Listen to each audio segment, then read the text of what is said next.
Sarah Adesanya. Lagos State Government, in partnership with United Nations System Nigeria, target over 5,000 participants in July for the first Africa Social Impact Summit in the state. Speaking at a press conference, Commissioner for Commerce, Cooperatives, Trade and Investment, Folashade Ambrose Medebem, stated that the summit aims to address issues and challenges necessitated by a UN Progress Report, which states that in 17 Sustainable Development Goals, SDGs, more than half of the world are being left behind. According to her, progress in more than 50% of target of the SDGs is weak and insufficient, and it is stalled or gone into reverse on 30%, with key targets in poverty, gender equality, hunger and climate. Hence the need for the summit as a beacon of hope and the call to action to forge a path towards sustainable development that is both inclusive and actionable. Of this high impact summit, a number of the outcomes expected are as follows: to build a result-oriented and innovative global and regional partnerships in order to accelerate the implementation of the SDGs, and to develop user-friendly, digestible, bite-sized, sector-focused, actionable steps. Steps for relevant sector stakeholders that will address those critical need areas with timelines towards 2030. Convener of the Africa Social Impact Summit, Olapeju Ibekwe, will comment that the Lagos State Government, for agreeing to host the High Impact Program, noted that it will focus on education, climate solutions, food security, youth empowerment, renewable energy, water sanitation and hygiene, transition to circular economy, amongst others. Therefore, hosting this summit in Lagos is of immense significance to the people, planets, and businesses in Africa, while strengthening existing economic ties that will be mutually beneficial to the high-level audience expected at the summit this year. The summit will also review the transformative recovery from the COVID-19 pandemic, the decade of action for accelerating the implementation of the Sustainable Development Goals and progress at the midpoint to the deadline for 2030 agenda. Lagos State Government is taking steps to ensure that the Basic Travel Allowance (BTA) for intending pilgrims is not affected as a result of the epileptic foreign exchange rates. This is after a recent protest by some intending pilgrims who alleged irregularities with $400 BTA given to them instead of the $500 as announced by the National Hajj Commission, NACON.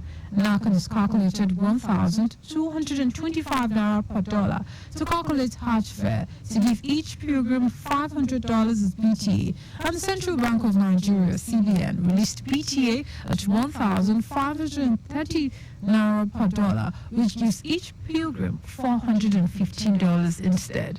Lagos State Commissioner for Home Affairs Ibrahim Layade said Governor Sanwo-Olu approved the payment of $100 shortfall for each of the pilgrims pending the resolution of the matter by both NACON and CBN. Layade commended Governor Sanwo-Olu for the timely intervention and kind-heartedness, which, according to him, will go along to ease the affairs of the pilgrims. He assured the pilgrims that the promises made by Governor Sanwo-Olu to pay for their sacrificial rams, ihram clothes, ziyara to historical sites, both in Mecca and Medina, will be fulfilled. The Lagos State Government is set to unveil the transport policy for further developmental goals, key objectives and strategic initiatives in traffic management and transportation for the residents. Commissioner for Transportation, Oluwaseun Oshiemi, announced the completion of the policy document and readiness for its unveiling by Governor Babajide Sanwo-Olu. Oshiemi explained that Lagos as a central hub, Lagos as a commercial hub of the nation and the driving force in national development is long overdue for a comprehensive transport policy that will further facilitate economic growth, enhance quality of life, and improve overall transportation accessibility.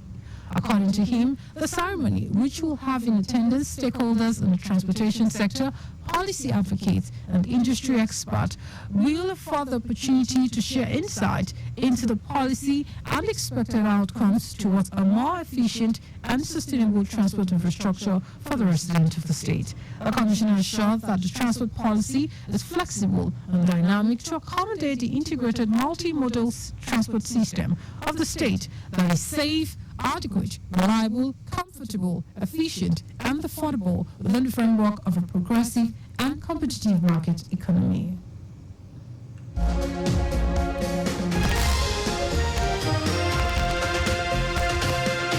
Delegations from Plateau and Jigawa State's Ministries of Justice have visited the Lagos State Office of Public Defender to understudy the workings and processes of the agency at its Surulere head office.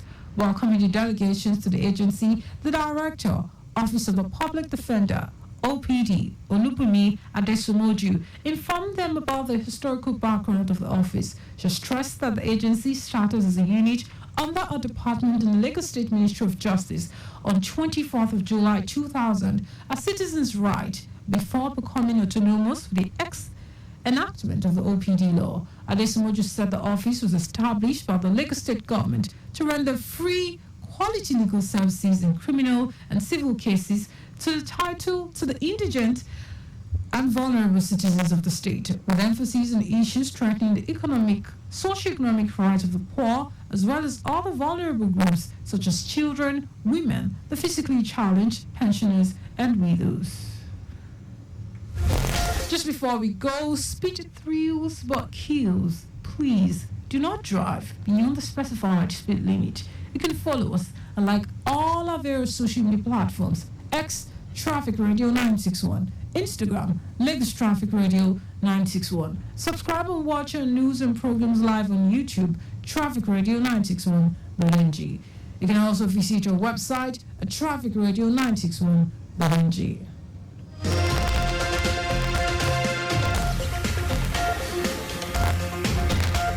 Thank you for listening, and God bless you.